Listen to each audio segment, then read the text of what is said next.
Bango mo. Ikaw mas mabango ka. Uy. Amoy ko.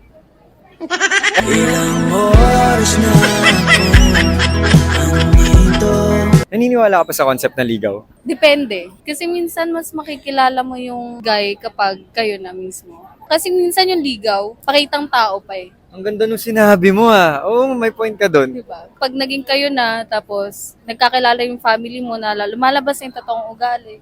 Ganda, ganda ng point mo. Pero mas maganda.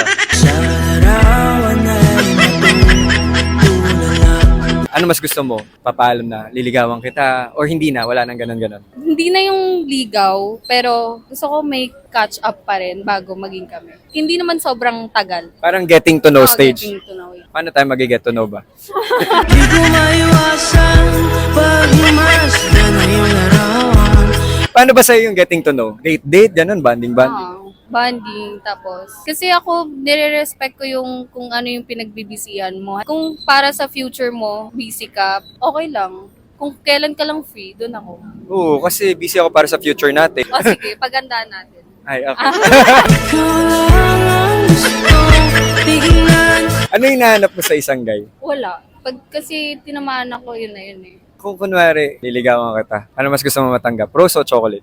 Chocolate. Kasi nakakain. Kasi nalalantay yung rose. Mahilig ka ba sa sweet? Not totally. Paano kung ako sweet? Okay lang. Gusto mo na ako? Pwede. Pwede! Di ko man masabing kahit na di maaari. Wait, may bibigay ako sa'yo. Ah, Chocolate para sa'yo. Thank you. This is my favorite. Alam kong favorite mo yan, kaya... Ako lang to. Wala bang thank you, baby? Thank you, mahal. Pwede